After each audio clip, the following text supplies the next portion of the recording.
We're going to look on Daf Ayin Zayin Amud Aleph and try to determine that Rechitza is considered an Inui, meaning we have to abstain from a Chitza, washing our body.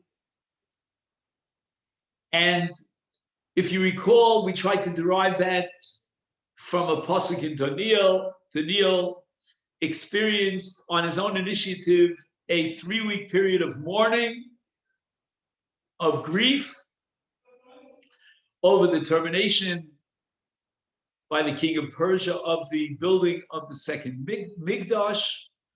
And he called his mourning an Inui. And he says, Besach lo yisach, lo sachti.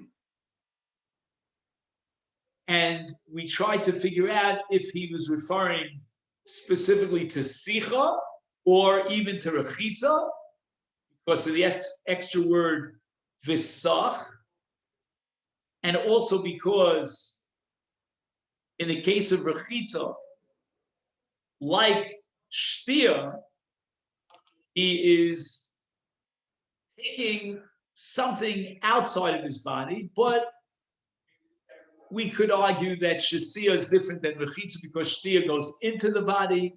We could wonder about Sicha, whether Sicha also is considered as if the oil goes into his body, or alternatively, the Sicha remains outside of his body, and therefore Rechitza, in that sense, is very similar to Sicha. But be that as it may, the Gemara now is going to embark upon an effort to find an alternative source for the prohibition of Rechitza on Yom Kippurim, alternative to Daniel and Visach lo Sacht. So let me just see if we all have the place. We're on Daf Ayin Gimel Amud Aleph, and you'll notice that the Amud has thinner lines and then it gets broader. And we're going to take a look at the wider lines towards the bottom. Ayin Zion. Ayin Zion. Because again, we're skipping Ayin Vav, which is... No, you said Ayin Gimel. That's why I said it. I'm sorry. Did I say Ayin Gimel? I meant to say Ayin Zion. Okay. So 77. You add another 0 and you may get Labat, but 77. All right. So if you're open, do you have it open there? Don, do you have Ayin Zion now? Yeah. So just flip a few pages. And you'll see the wide lines. And we're looking for V'ibla Seba with the 2 dots. It's mamish smack in the middle of the wide lines, if that helps anybody. If you were to count up from the bottom of the Omid, I would assume you'd have to count about 20 lines. The first word in the line is Ba. V'ibla Seba. The Gemara now is again searching for a source for the fact that by abstaining from Rechitza, I reached the state of Inui, and therefore the Nisem obligation of Yom Kippur engenders an Iser of Rechitza. Rechitza, the Ikre Inui Binola. How do we know by abstaining from Rechitza you are achieving a state of Inui? Mehacha, from the following pasuk. This is going to be the source. And now the Gemara is going to invoke a pasuk in Malachim Aleph at the very beginning with regard to Shlomo HaMelech. Shlomo HaMelech has a fellow who was rebellious by the name of Adoniyahu, who's actually Shlomo's brother, by the way. He has him put to death because he tried to gain the kingship on his own. And there was another person, a very important person in the Jewish community, who had actually thrown his support with Adoniyahu, and his name was Evyasar HaKohen. And the pasuk says, Uli Evyasar HaKohen Amar HaMelech, Anosos Lech al Sadecha, which means that Shlomo Melch says to Eviasar, he should no longer serve as a Kohen Gadol, but rather he should return to his hometown, which is Anasos, and that's where he has his domicile, he has his fields, and basically what Shlomo Melch is conveying to Eviasar is that his status is that of what we call a ben mavis. He really has been condemned to die because of his support for Adonijah. However, Shlomo Melch says, I'm going to spare you. I'm not going to put you to death. Why? Because during the time, the reign of my father David, you carried the Aron. And this protected David, my father, when he ran away from Avshalom. Avshalom tried to kill David. And that's a parsha in Shmuel Beis. And when David was running away from Avshalom, he was in a state of anguish. And Eviasar has that merit that whatever kind of affliction David was afflicted with when he was running away as a fugitive from Avshalom, Eviasar, as an act of empathy, took it upon himself to suffer together with David on it. Again, when he's running away from Avshalom. So that the period of time in which, I don't know exactly how long it is, I don't remember, in which David was running away as a fugitive from Avshalom, that's called a period of inui, of affliction. And therefore, Shlomo Melch says, Anosos lech al sodecha, go back to your hometown, Anosos, and there you will tend to your fields. Ki ish maves atah, because of your alignment with Adonijah, you are also a mored b'malchus. Ubayom hazeh lo amisech. However, I'm not going to kill you now, even though you deserve to be put to death. Ki nasasa es Aron Hashem Elokim lifnei David avi. Number one, your first merit and salvation is that you carried the Aron when David was running away from Avshalom, and that Aron protected David. And number two, v'chi his anisa b'chol asher his ana of. And just like David, my father, suffered affliction during that period of time in which he was running away from Avshalom, you, as a matter of empathy, also suffered with him. So you have those merits. And therefore, I'm going to stave off your punishment and your condemnation to death. So now we know that the period of time during which David was a fugitive from Avshalom is a period called Inui. And that's going to hopefully give us a clue as to what is Inui, how to define it. Uksiv be b'David. And now we're going to quote another pasuk in Shmuel, which describes the period of time in which David was running away as a fugitive from Avshalom. And David reaches his people, his supporters, his anoshim, at a place called Machanayim. Now, at that moment, three people come forward and they bring David, how do you say in English, matza'im? Mattresses, so that he can lay himself down on the beds. They offer him ochel umashke, food and drink. And the pasuk says, again, the Gemara quotes only the end of the pasuk, so we'll quote the beginning of the pasuk.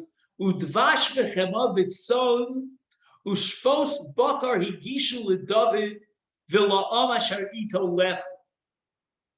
So these great Balei Chesed, these three men, anonymous individuals, come forward to David and all his cohorts, those who are part of David's entourage, and they offer them the wonderful foods with dvash and chema and animals to shech, they need to meat. He amru, because they realized ha'am ra'ev ve'ayev v'tzamei b'midbar.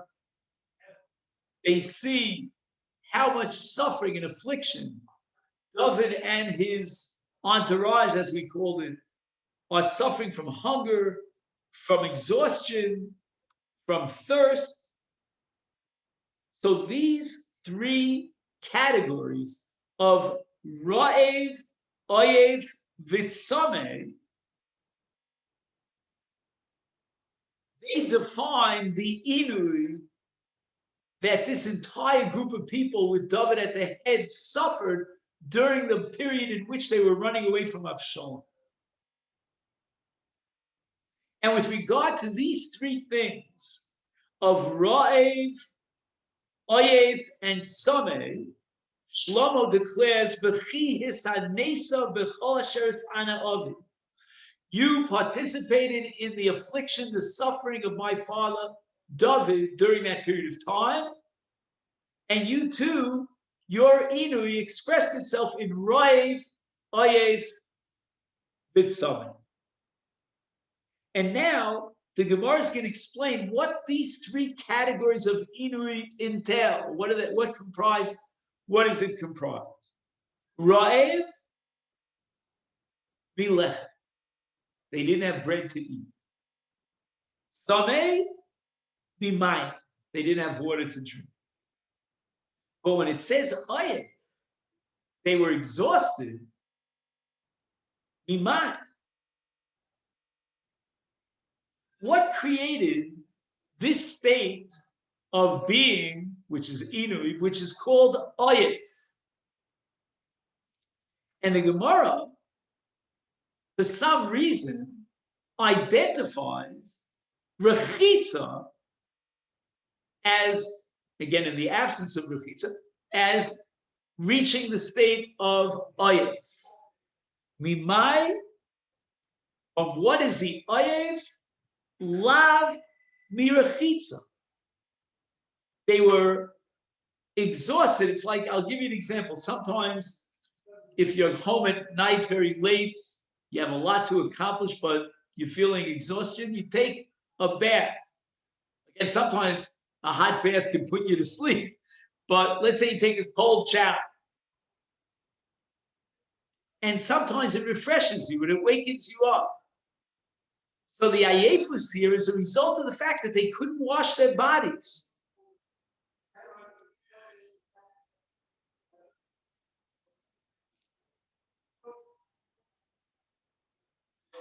Now, all the Mefarshim say that this Gemara makes no sense. Why not interpret ayefus? Because of the Torah Haderech, the very long, dusty, exhausting path of running away from Avshalom through the desert, because the pasuk says "Ha'amra Evi Ayefit Samei Bamidbar."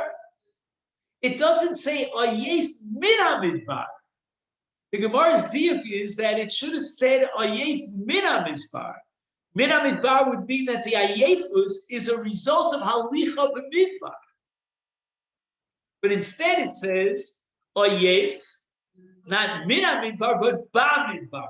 So it means that the word Ayef is something independent, is separate and different from Derech, from the Ayefus of the Derech Torah HaDerech.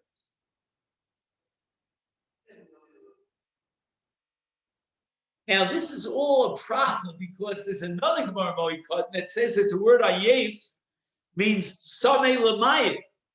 But again, the Gemara might say that in general, Ayef could be an exhaustion because you're thirsty, but not in this context because we already have Tzomei on the list. So if you have Tzomei and Ayef, then Ayef must mean something other than Tzomei. So it can't be Tzomei L'mayim. Now, when Shlomo says to Eviasar HaKohen, Hisanesa, B'chol asher es ana avi, we could say that maybe Shlomo HaMelech was referring to one or two out of these three categories, but not necessarily to all three. Maybe, for example, since David HaMelech and his entourage could not eat or drink during this time, that was the Inui, and you have Yasser abstained from eating and drinking. So that would come under Ra'ev, maybe Tzomeh and Ra'ev. But when Shlomo HaMelech says it's Hanesa, that you have Yasser within the state of Inui, he didn't necessarily have in mind the Oyev. And the answer to that, offered by the Tosefes Yoma Kippurim, is that the Divrei Shlomo Nemar V'chiyas Hanesa B'chol Asher His Ana Avi. It doesn't say V'chiyas Hanesa B'asher His Ana Avi, meaning that you commensurated or you empathize with part or dimensions of my father's Inui. It says B'chol Asher His Hanesa Avi.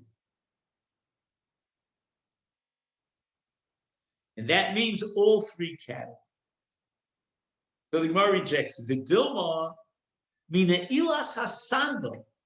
Perhaps this should be a source for the prohibition of wearing leather shoes on Yom Kippur, because that state of ayefus is a result of running around barefoot through the midbar during this period of time when they're running away from Avsham. So we have no proof here that by abstaining from rechitza, from bathing, you attain a state of ayef and inui. It could be it's a result of running around without shoes.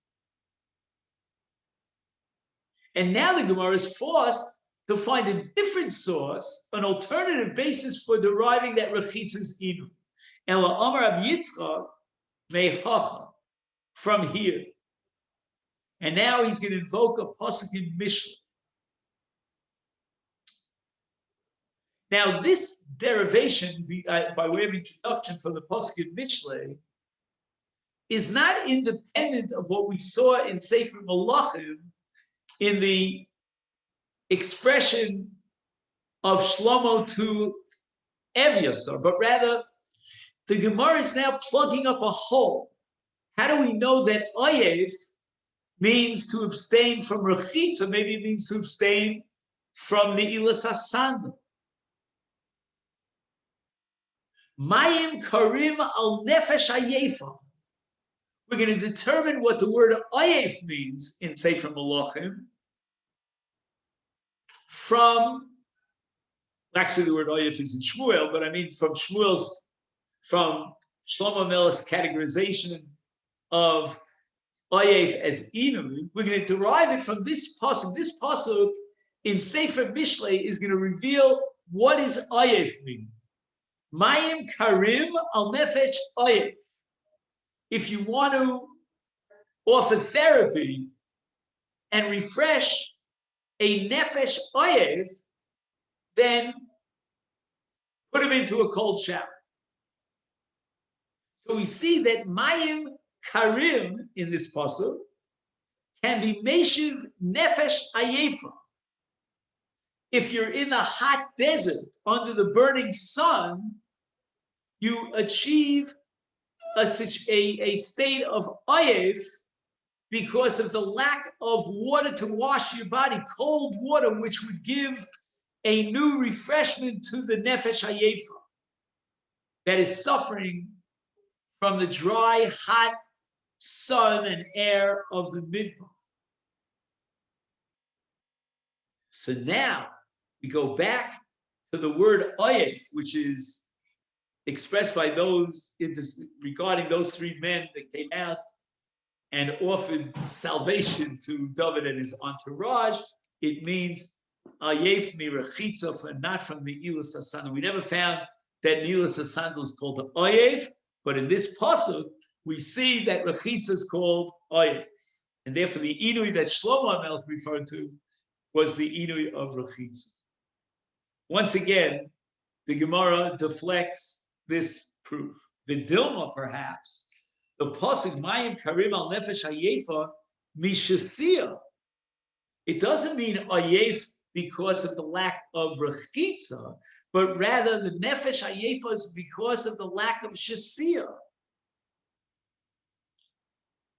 That means that if you give a person a cold drink and he is absolutely thirsty, he's suffering from thirst, that's going to be a Meshiv Nefesh Hayefa. So the Gemara defends it and says, no. Miksiv, does it say Mayim Karim B'Nefesh Hayefa? That would imply that the Mayim is going into the Nefesh. It's being taken internally into the body in order to quench his thirst. No. Read the pasuk carefully. It says Mayim Karim al Nefesh Hayefa. It's outside, external to the nefesh. It's not being taken internally like drinking, siv. And that means that we're talking about rechitza. And the Gemara now is absolutely satisfied that this is the source from whence we could derive that rechitza is an eden.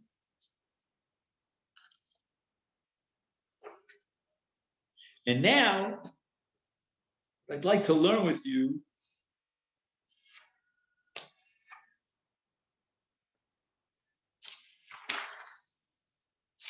is a piece here in the Yalkut Bi'urim.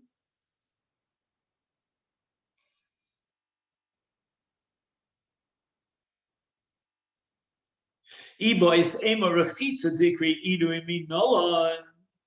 So the final conclusion of our sugya lamaskana is that we have two sources from which we can derive the Isur Rechitza, either from the Inu of David HaMelech, as we see here on Daf Ayin Zayin, or from Ayin Vav, that was Rav Ashi, who derived it from the pasuk in Daniel of V'sach lo sach.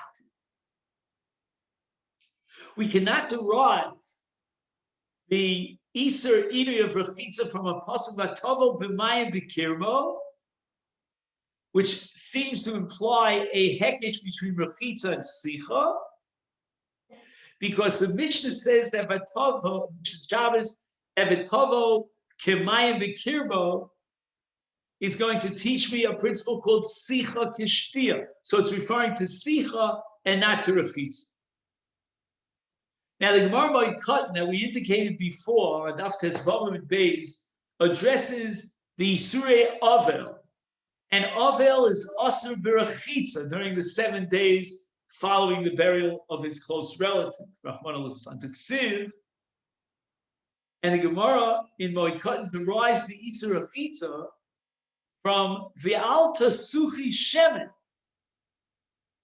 which is a reference to Sicha. And the Gemara Moed says, Rechitza b'chlal sicha. So when it says in the pasuk, V'tavo k'mayim b'kirbo u'k'shemen b'atzmosav, we have an equation now between shemen, which is sicha, and mayim b'kirbo, which is shasiyah. And based on that equation between Sicha and Shasiyah, we're going to derive the Inui of Rechitza, which means that Rechitza is similar to Sicha, because in both cases, you're improving the body from the outside, externally. And the Rambam codifies this in the 5th chapter of Hilchos Avel, Rechitza b'chlal Sicha.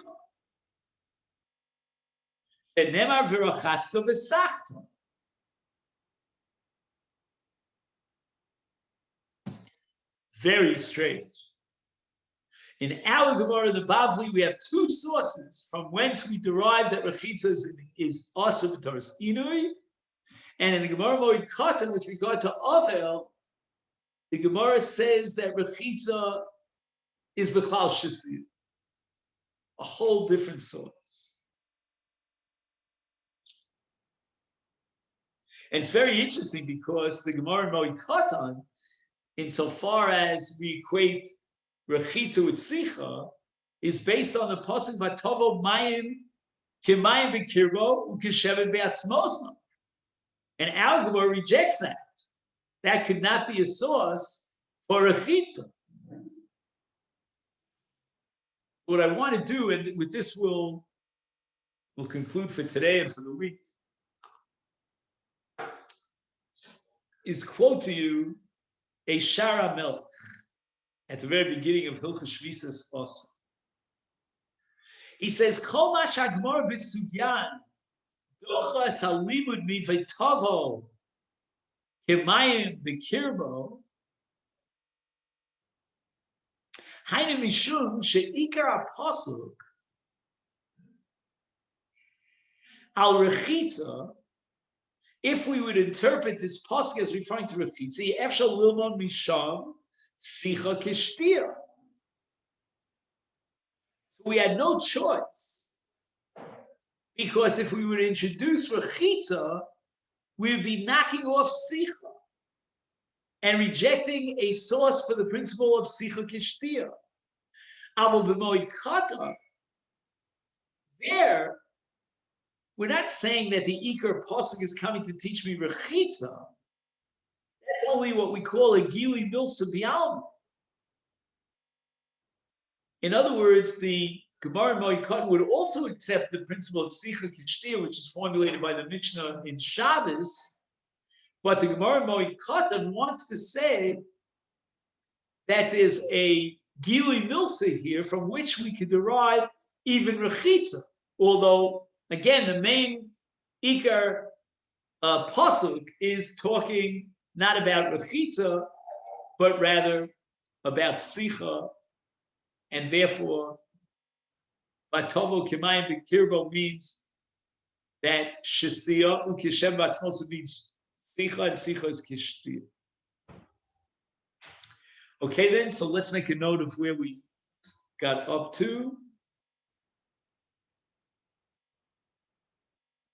And Amir Hashem, after wishing you a great Shabbos, we'll pick it up on Yom Rishon. Okay, then, happy Rosh Chodesh, and thank you so much.